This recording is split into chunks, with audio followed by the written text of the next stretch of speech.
this is the signal flow graph given to us.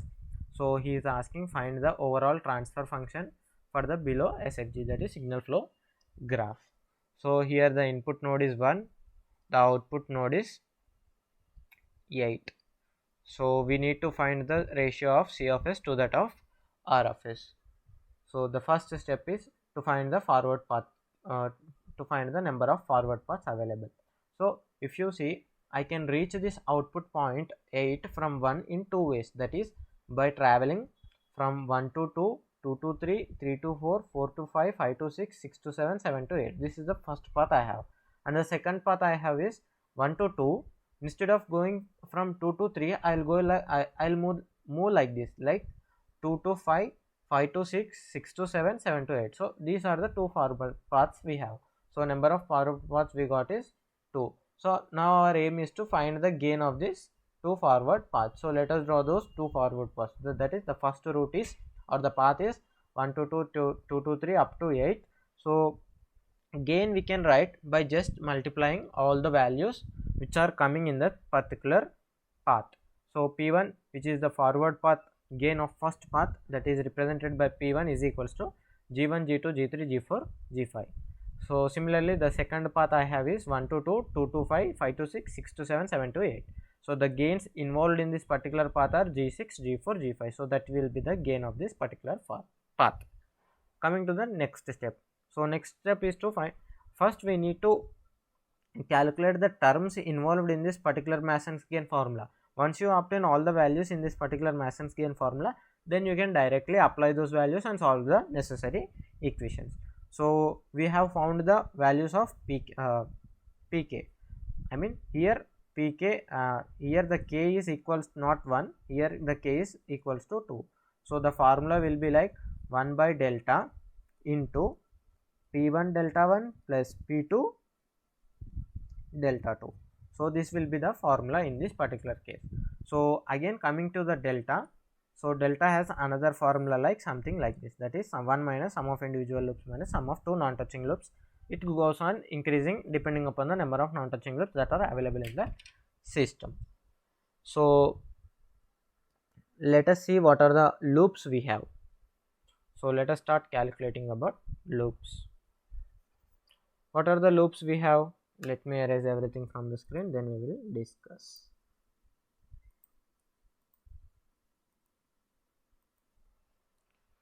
So here if you see, the first loop we are calculating about the loops. So the first loop which is observed here is this one, the loop between 3 to 4. I will draw the same thing here,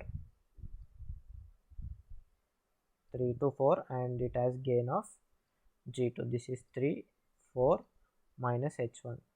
So let this be P11, and here P11 will be equals to minus G2 into H, that is gains present in this particular loop. So do we have any other loops? Yes, of course we have another loop, that is this one, 6 to 7, which is carrying a gain of G5 with a negative feedback of H3. So P12 is equals to minus G5 H3. Do we have any other loops? Yes, the loop between 3, 4, 5. So third loop I have is loop 3, that is between 3, 4, 5, 3, 4, 5, and loop is like this. It is carrying a negative feedback of minus H2, here G2 and G3. Now tell me what will be the P13 value. It will be the product of minus G2, G3 and H2. So these are the loop gains we have got. So let us see any non-touching loops are there in this particular thing. Here if you see 3, 4 and 6, 7 are the 2 non-touching loops we have. I mean non-touching loops always appears in a pair, they cannot be single. We call 2 loops together as one non-touching loop. I hope you understand. We call 2 loops. Here those 2 loops are 3, 4, 5 and 6, 7. These together clubbed together are called as one non-touching loop. always one non-touching loop will consist of pair of loops. Hope you understand. So here if you see, there are two non-touching loops available, which in the sense it totally has 4 loops. What are those two non-touching loops? Let us discuss. First non-touching loops are 3 comma 4 like this. Here the gain is G2 minus H1, and the second, I mean the loop between 6 and 7, G5 minus H3. So these two loops together forms one non-touching loop. Hope you understand. This non-touching loop can also be represented as L star also. These are L's. Individual loops are star L, and this can also be written as L star. So this is formed one non-touching loop. Do we have any other non-touching loop in this signal flow graph? Yes. The loop between 3, 4, 5 and 6, 7 also forms another non-touching loop, that is 6, 7 minus H3, G5, 6, 7, and the bigger loop 3, 4, 5. This has a gain of minus negative gain of minus H2 here, G2 and G3. So this is another non-touching loop we have. So the gains of these two non-touching loops can be written as P21. If first P21 loop gain, non-touching loop gain is product of all the gains available in these two things. So that is G2 H1 G5 H3 minus minus plus. So similarly here also P22 is equals to minus minus will be plus. So G5 G2 G3 into H2 H3. For better clarification, see this figure. So these are the two non-touching loops. So P21 is G2 G5 H1 H2, which means multiplication of all the gains available in that non-touching loop pair, first one. Similarly here also. So multiply all these terms, we will get this particular gain value. So as we have all the required terms, that is sum of individual loop gains we have calculated, sum of two non-touching loops we have calculated. So you just put those values and we will get the delta value. So from therefore delta is equals to 1 plus sum of individual loop gains. Sum of individual loop gains in the sense this one, G2H1 plus G5H3 plus G2G3H2. Here we have everything as minus. Already we have minus in the formula, so those two gets converted into plus, and this will be the resulting of first bracket. So in the second bracket you just need to add this 2, that is P21 plus P22, which will form this particular thing. So that is represented as G2 G5 H1 H3, this one, and G2 G3 G5 H2 H3, which is nothing but this one. So in order to so what we have everything that are required to apply in the Mason's game formula, except one thing, that is delta k. So as I said here, delta k, as k is equals to 2, we have delta 1 and delta 2. So let us calculate delta 1. Delta 1 is nothing but 1 minus gain of loop not touching. This is not non-touching, it is not touching, non-touching to first forward path. And coming to for definition of delta 2, it is given as 1 minus gain of loop not touching to second forward path. So let us try to understand what I have written. So here if you see in this particular question, what is the first forward path? The first forward path was this one. This is the first forward path. Do I have any loops without touching to this first forward path? For suppose, let us see, this is the loop we had, this is the loop we had, and another loop we had is this one. So all these three loops, that is loop 1, loop 2, loop 3 are some way or the other way touching with the first forward path. So here this particular bracket, that is gain of loops not touching to first forward path, will be tends to 0. That is delta 1 is equals to 1 minus 0, which is nothing but 1. I hope you have understand what I am trying to say. If here there was any loop present here without touching to that first forward path, then we would have that loop's respective gain that will be multiplied with that will be written as 1 minus g2 or h2 depending upon the loop gain which is not touching to the first forward path. Similarly, if you see the delta 2 definition, gain of loop not touching to the second forward path. First let us see the second forward path. The second forward path is 1 to 2, 2 to 5, 5 to 6, 6 to 7, 7 to 8. So here if you observe, the loop 1 is not touching to this first forward path because loop 1 was somewhere in between 3 to 4. So that is why it is not touching. Coming to second loop, it is touching with the node 5, and third loop it is touching with the 6 and 7. So these are not a valid loops. That is loop 3 and loop 2 are touching loops. They are not touching loops. So therefore, as 3, 4 loop is not touching, what is the gain of 3, 4? The gain of the 3, 4 not touching loop is g2 minus g2 h1. So what we have to write is delta 2 is equals to 1 minus of g2 h1.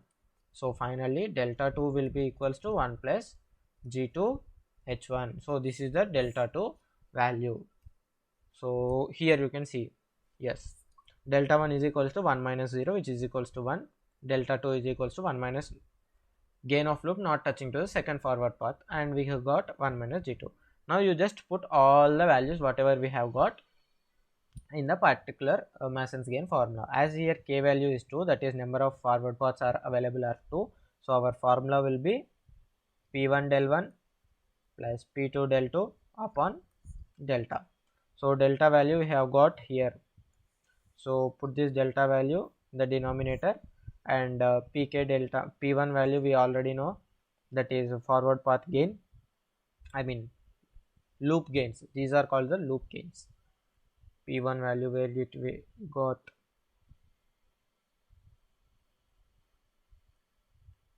Forward path gain. So this is the P1, this is the P2. So apply them here. So with that we will be completing the transfer function. So this is the transfer function of the given signal flow graph. So let us see one most popular problem related to the signal flow graph. So here we have input node R. Always R indicates input. No need to mention in the question. By default R indicates input, C indicates output. We should remember this. So we have some nodes as P, Q, R, S, T, U. So these are the nodes. So our first step is to find the number of forward paths that we have. So here you can see I can move forward paths are RP 1, 2, 3, 4, 5, 6. Actually here it is 6. So as there are 6 forward paths, let us see what are those 6 forward. Actually forward path means what? Forward path means the route that is available from input to output. So the first route is traveling between RP, Q or UC, that is R, P, Q, R, C, Q, R, U, C. This is the first path, and another is R, P, Q, T, U, and C. This is the other, and R, P, S, T, U, C. R, P, S after S, T, T after U, U after C. Like this, these are the paths that are available to reach from input to output. So their respective gains are written over here like this. So if I am traveling from first forward path, it will be like G2 into G4 into G6. So this is the forward path gain. So as there are 6 paths, as we discussed, if it was 2, del 1 P1 plus del 2 P2 upon delta. This would be the formula. So as there are 6 now, it will be del 1 P1 plus del 2 P2 plus del 3 P3 up to so on del 6 P6 upon del. So that would be the formula. So that is what I have written here. So here if you see, the next step is to find the loop gains. So the number of loops that are available in the given question are 3 loops forming between RQ. So always loops should start where it has been ended. So that is what STS QTS RQ QQ SS QQ. So and their respective gains are written here. That is, so from traveling from Q and again reaching to Q without touching the repeated points, so we will be getting as minus G4H1, and only one non-touching loop is there. Actually one non-touching loop indicates itself there are 2 loops, but those 2 loops clubbed together or combined together are called one non-touching loop. So there is one non-touching loop, that is L1 and L2, and which means QRQ and STS. The loops between these nodes form 2 non-touching loops, the upper one and the below one, this particular one and this particular one.